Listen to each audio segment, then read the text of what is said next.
Yeah, what were you at, by the way? What's up, Brian? What college were you at, by the way? I was at Loyola Marymount University, so we had to do Oh, so you had Loyola.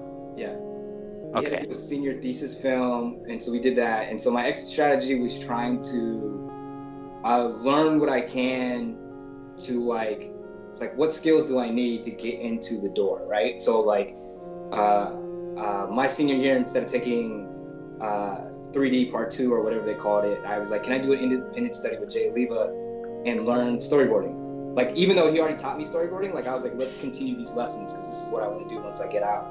And so then I was doing that. 2008, I was lucky to intern for Marvel Lionsgate Studios, which it doesn't exist anymore. But they did like the Avengers movie, Doctor Strange, Iron Man, Planet Hulk, and Thor Tales of Asgard.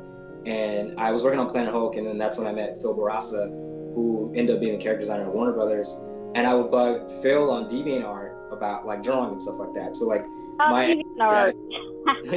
yeah, R.I.P.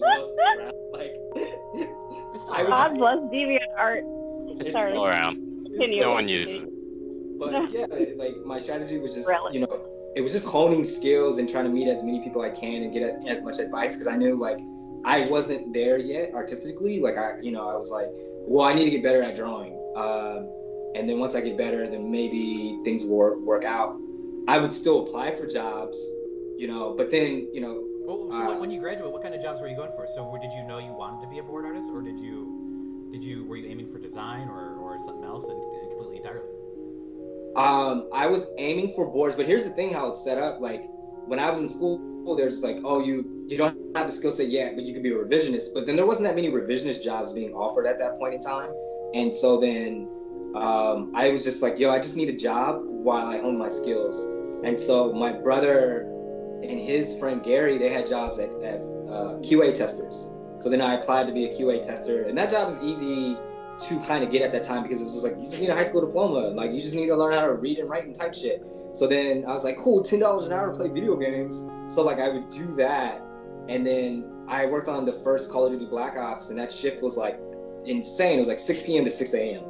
And that was, so when I would wake up, I would draw, go to work from 6 p.m. to 6 a.m.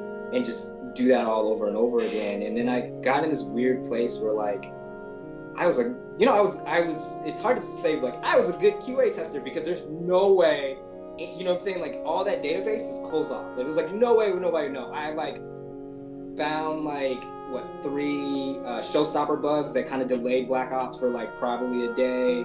And then, so, like, oh, I'm really good at this. Maybe I'll stick with this. And I just kind of stopped thinking about animation for a second, right? Like, for, like, a good fucking second, I just stopped thinking about it.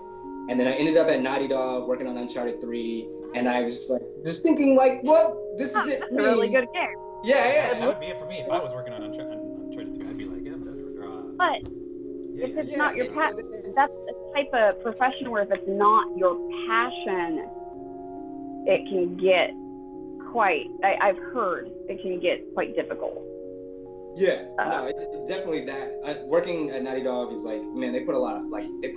You can find the newspaper articles where they're like, these people haven't slept and look at their face and the beards that they're growing. Like, you can find it. So were you actually at their like studios doing the QA testing there, or were you even still a QA tester for them, or did you move up at that point?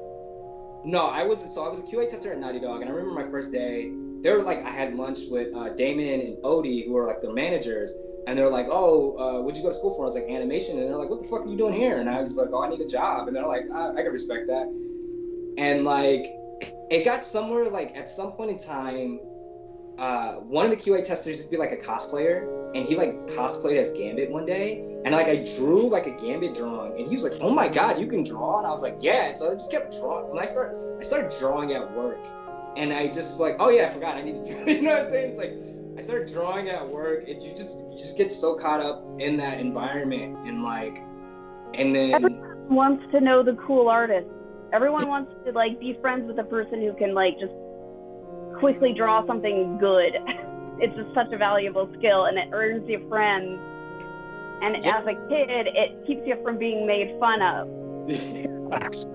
if you can draw humiliating pictures of the bully or whatever, I had a good friend tell me one time that he started learning how to draw in grade school because no one wanted to bully the kid who could draw really well.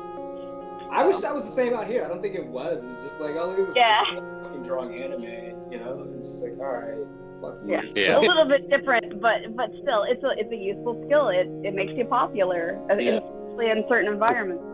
Good practice. Yeah. Yeah, lots of practice. Yeah.